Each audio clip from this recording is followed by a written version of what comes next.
Ayah Ini itu saya harus jujur apa bohong ini? harus jujur. Harus jujur ya, harus jujur. Allahumma sholli ala Muhammad. Gini, kalau bicara berani itu mungkin selain apa ya, memang saya dari kecil itu digembleng oleh keluarga yang memang jadi laki-laki itu harus mampu berdiri di kaki sendiri. Sedikit banyak saya dapat ya wiridan zikir dari dua ulama besar di zamannya di wilayah Jawa Timur. Satu Romo Kiai Hamim Jazuli Gusmi yang terkenal dengan wali unik, wali nyentrik dan lain sebagainya, yang punya putra Gus Abud, Gus Robet, punya cucu Gus Tuba. Gusmi itu merupakan salah satu kiai idola saya. Kemudian Gus Maksum yang kita kenal dengan jawarannya Pagar Nusa, yang membuat Pagar Nusa. Dari sisi keberanian saya mengcopy paste keberanian Gus Maksum. Bukan dari sisi saktinya, ya. Saya mengcopy paste atau merekam dari sisi hukum klausulitas. Hukum alamnya. Hukum alam. Kenapa kok karakteristik sifat perilaku Gus Maksum sedemikian luar biasa, terkenal senusantara sampai membuat Pagar Nusa? Ternyata ada masa lalu di mana keluarganya itu dieksekusi oleh PKI. Nah, saya mencoba untuk dalam tanda kutip copy paste. Punya leluhur berurusan bahkan dibunuh sama Belanda. Emosinya ya gara-gara omongannya si Rumel yang mukanya nggak jelas itu. Mohon maaf ya, kalau di Wafi, di Rumel ada di depan beliau, namanya macan ya, nanti terekam. Kalau untuk Rumel, saya janji kapanpun ketemu mesti tak tampok dulu, Pret. Ya terserah mau nampoknya halus atau kenceng kan nanti, kan belum ketemu. Saya orangnya sih apa adanya. Jadi memang kiai itu harus ada yang kayak gini, ada yang kayak gini, ada yang kayak gini. Kalau kayak saya halus terus ya nggak baik, kayak begini terus nggak ada pelengkapnya juga nggak baik. Jadi sama-sama klop itu, jadi saling melengkapi. Kalau Wafi bagi saya nggak penting. Apa nggak pentingnya? Satu, Wafi itu kan sebenarnya sama dengan saya, hidungnya pesek kamu itu, sama dengan saya. Artinya kamu itu bukan Arab, kamu itu bukan Balawi, bukan Hal. Kenapa kok sampean bangga punya majikan Arab? Kok sampean itu memajikankan dirimu sendiri dan leluhurmu? Kenapa sih, Vi? Satu, berjiwa merdeka. Ya. Yang kedua apa, Wafi? Kamu itu kan santrinya Kiai Idrus Ramli. Track record Kiai Idrus Ramli di dalam kancah para kiai Nusantara tentang NU tahu siapa Kiai Idrus Ramli yang ketika muktamar Jombang dapat 1 suara. Akhirnya bikin NU garis lurus dengan Kiai Lutfi Basori. Kenapa Kiai itu seperti itu? Ya karena ada sesuatu, ada pesanan kan kayak gitu. Masa saya bongkar di sini? Enggak lah. Kalau mau bongkar nanti biar saya bikin video sendiri aja. Tanggung jawabnya ke saya gitu. Artinya jangan Wafi lah kalau saya ketemu. Saya ketemunya sama Idrus saya berani kok. Saya berani sama. Kenapa tidak? Kalau Idrus katanya Kiai, mungkin saya sebagian manggil saya Kiai, walaupun aja juga yang manggil saya bajingan kan biasa. Jadi nggak harus Kiai itu seluruh dunia manggil dia itu Kiai. Kompak panggil Kiai semua, enggak. Ada loh yang ngatain Gus Dur bukan Kiai juga ada. Banyak. Bahkan ada loh yang ngatain Gus Dur itu buta mata, buta hatinya. Siapa? Rizik Sihab yang sampai sekarang belum minta maaf. Itulah diantaranya saya mangkelnya dengan Habib karena itu. Kalaulah memang perkataan pernyataan Habib Rizik terkait Allah yarham Kiai Haji Abdurrahman Wahid dengan kalimat Gus Dur buta mata, Gus Dur buta hati, itu kekeliruan, kesalahan, atau sabkulis. Kan panjenengan masih hidup, Habib Rizik. Apa sih? Gengsi, sampai minta maaf lah. Intinya itu, Habib itu kepingin di atas Kiai. Ya. Intinya itu. Jadi Gus Dur itu harus di bawah Habib dan tunduk manut sama Habib. Oh gini. Tapi Gus Dur nggak mau. Baik Kiai, kalau memang itu betul keinginan Habib di atas kita, saya sarankan para Habib hidupnya di awang-awang. Di awang-awang. Iya, jangan bikin bangunan di bumi Indonesia, di awang-awang aja. Kan di atas. Begitu Pak Habib. Iya, itu kasta kedua setelah habaib. Baik itu habaib bodoh sekalipun, bandingannya kan jenengan tahu sendiri. 1:70 itu bodoh, apalagi yang alim kan. Sampai kemudian apa? Berguru sama Habib, kalau orang Jawa nggak akan pernah jadi Habib kan? 50 itu tahun. Kan eksklusifisme mereka. Apa? Eksklusifisme atau eksklusivitas mereka. Tapi kalau Kiai itu sangat terbuka. Sisan kiamat kurang 2 jam. Kira-kira kalau santri panjenengan Pak Kabid Nur Ihya setelah boyong dan kemudian mengajarkan ilmunya, boleh nggak menggelarkan diri dengan nama Habib? Nggak boleh. Baik. Kecuali mau bayar. Oh, bayar ya? Oh, bisa. Ada maharnya, Kiai? Bisa. Iya.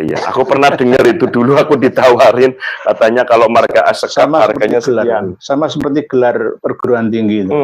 Jadi minta apa? Tapi jangan yang terkenal. Jangan. Oh iya. Terkenal kan ada 204 lebih kan marga itu. Iya. Bin Sahel misalkan. Kan terkenal itu murah itu. Yang murah-murah. Tapi jangan di Jawa. Itu kalau di Jawa masih kelihatan, di Kalimantan sana. Atau di Papua ya? Ya, di Papua sana itu bisa. Di Papua, kemudian bikin pondoknya di tengah hutan yang nggak ada orang. Ya, santrinya macan, kucing. Santrinya KKB, bisa. Itulah.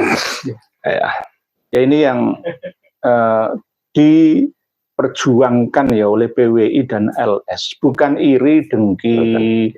Habib Novel Al-Idrus itu selalu mengatakan, kita ini jenengan itu orang-orang iri, dengki. Nggak ada.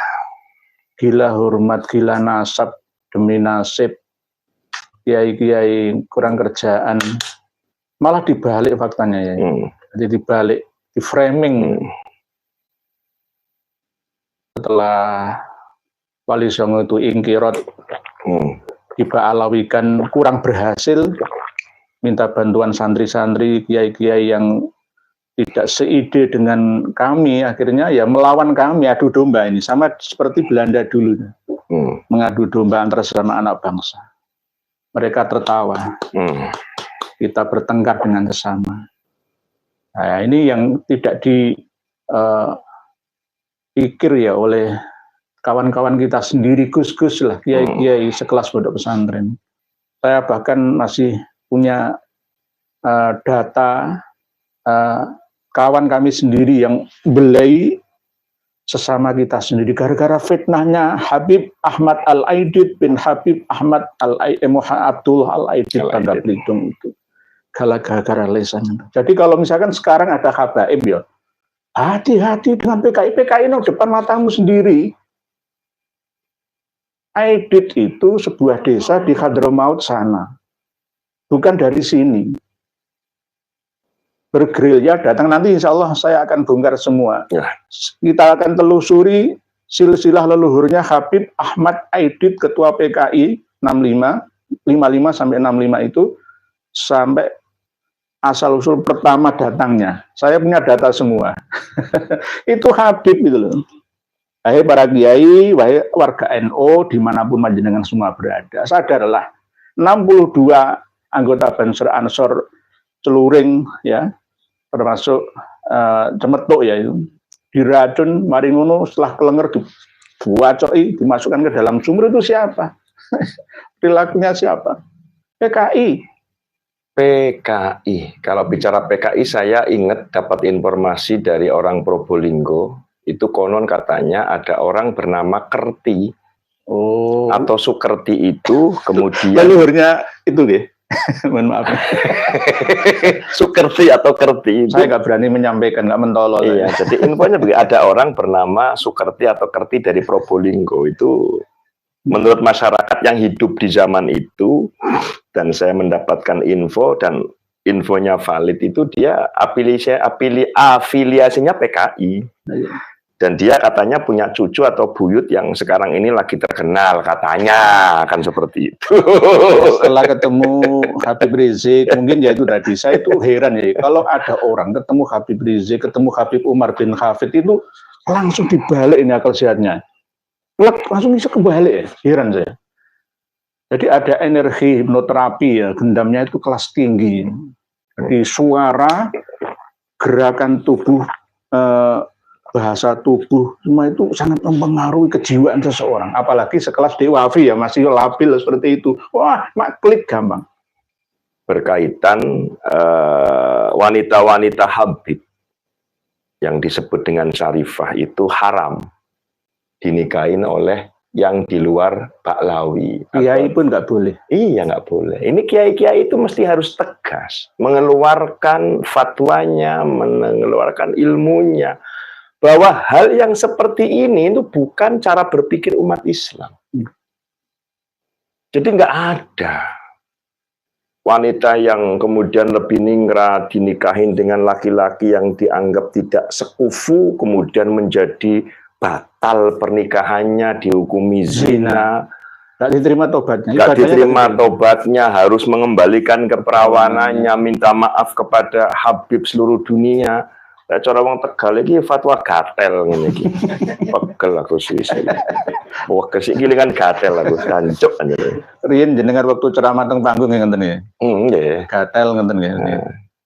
Gini para kiai, para ustaz, ngapunten. Para kiai, para alim teng pundi mawon pun teng pundi mawon. Estu. Yang mereka bilang di luar jamaah atau di luar Habib adalah ahwal laki-laki yang nikah dengan wanita mereka, ada yang kemudian dipukulin, ada yang harus dipaksa bercerai dan lain sebagainya. Masa sih para kiai mendel mawon? Bukankah perbuatan mereka melawan daripada konsensus isi Al-Hujurat 13? Kayak monggo lagi bersuara kayak ini wilayah panjenengan, Kiai. Ini wilayah panjenengan. Jangan terlalu membiarkan. Oke lah, Nahdlatul Ulama adalah organisasi yang katakanlah terbuka. Ada istilah tawazun, ada istilah tasamuh, gawe murah, ada istilah tawasud, tengah-tengah, ada juga istilah iktidal. Monggo. Tapi tasamuh yang seperti apa? Kalaulah kemudian hal itu mau dimasukkan ke wilayah malayu trokukuluh, layu trokukuluh, boten pas Kiai, boten pas. Jadi ngapunten ya, kalaulah ya dari kelompok Habib atau Baklawi bener loh, ada datanya, ada manuskripnya, dan kemudian klik ini loh, Ubaidillah bin Ahmad An-Naqib ada dengan catatan katakanlah abad kitab 5 atau 6 wis. Saya yakin Kiai Imad dan beberapa kiai yang lain akan mengatakan oke, Habib Baklawi min dzurriyyatir Rasulillah sallallahu alaihi wasallam secara tinjauan kitab. Kalau memang kitabnya ada. Ini di luar konteks DNA ya. Ya. Tapi kalaulah sudah ada kesepakatan, ada datanya, manuskripnya ada, sebagaimana kata si Rumel, padahal itu bohong prank, itu Rumel tukang prank. Oke, berarti Habib Baklawi zuriya Nabi, Wali Songo zuriya Nabi. Apakah berhenti? Tidak. Manakah yang lebih dulu datang ke Nusantara? Kalaulah sama-sama zuriya Rasul, Wali Songo lebih dulu, Habib era 18. Mbok sing anyar ngajini sing tuwa. Nggih, harusnya begitu. Wakiril kabir warham as-shaghir, itu kan perintah Rasulullah seperti itu. Lagi. Tapi mereka justru sebaliknya kan itu. Jadi inti nasihat panjenengan ini seharusnya untuk sampel nggih. Seluruh Indonesia, Malaysia, Patani, Thailand, Vietnam, Filipina.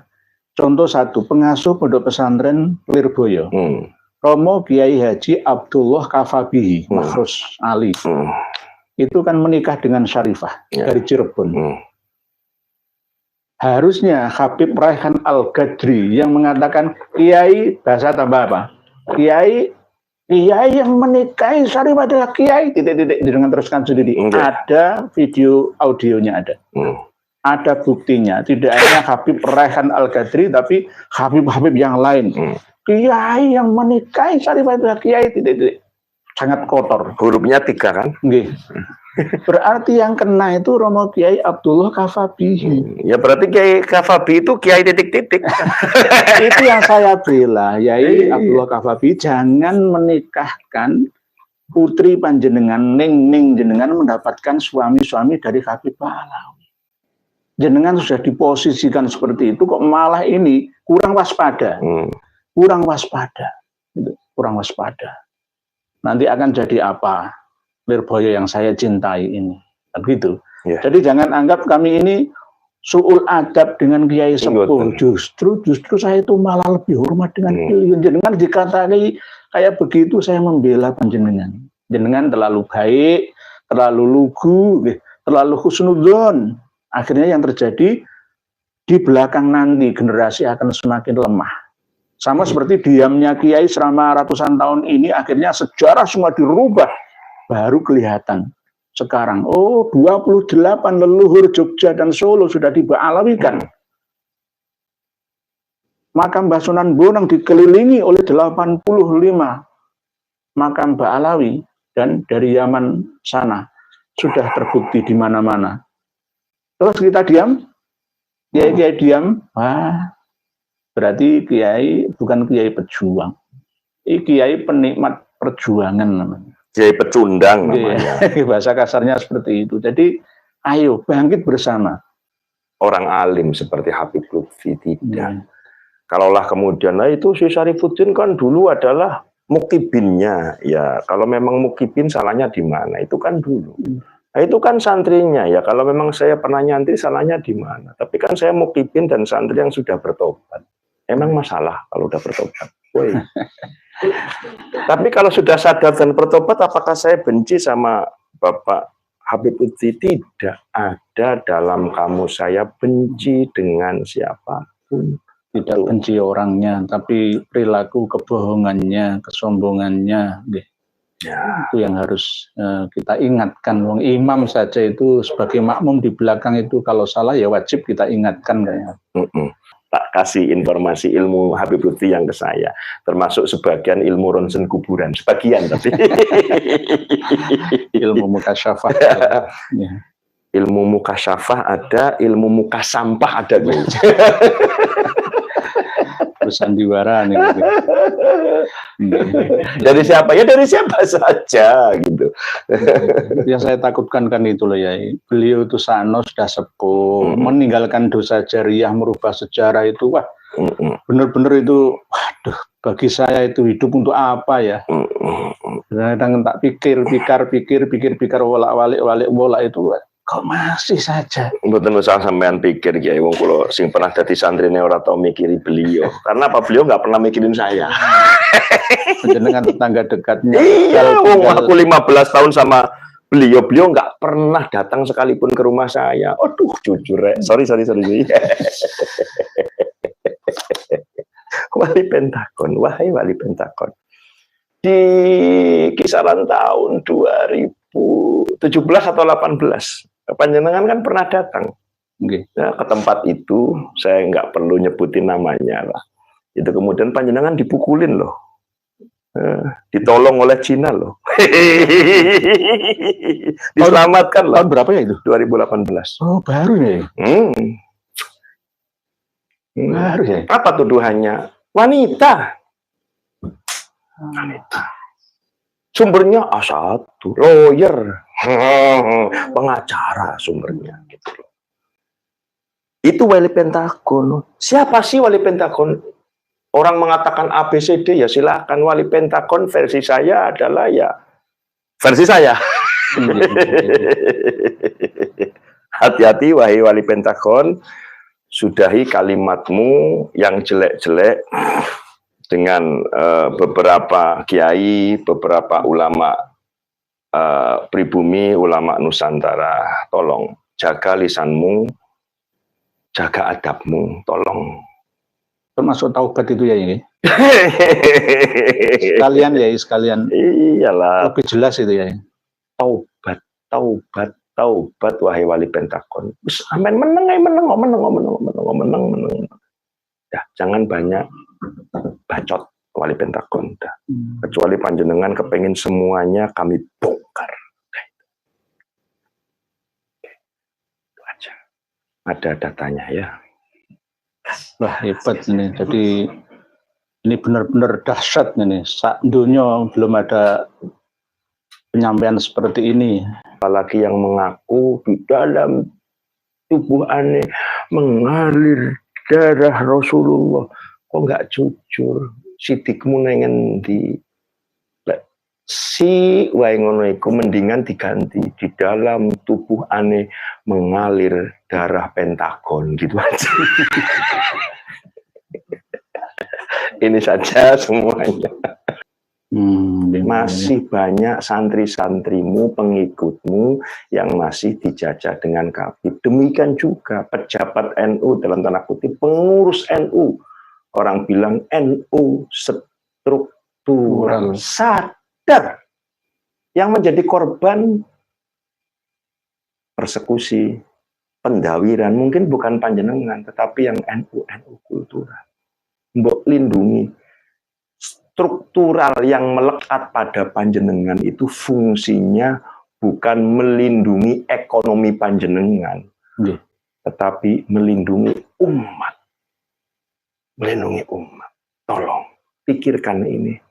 Pikirkan, karena kuatnya konstruksi struktural itu didukung oleh kekuatan masifnya dari sisi kultural. Jadi lau lam yujadil mastur lam yujadil masyhur. Tidak akan, ketika tidak ada sesuatu yang mastur, tidak ada kultural, tidak ada struktural, maka tidak mungkin ada struktural.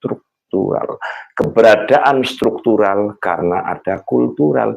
Kalau sampean jadi pengurus cabang, ndak ono umate, yo sampean jadi cabangnya tetek, ndak ono rantingnya, ndak ono uwoe bro, polo NU, Kiai NU, mulai PB, PW, PC, MWC, ranting, sampai ibu-ibu muslimat, Patayat, Ansor, Ibnu, EPPN, PMI.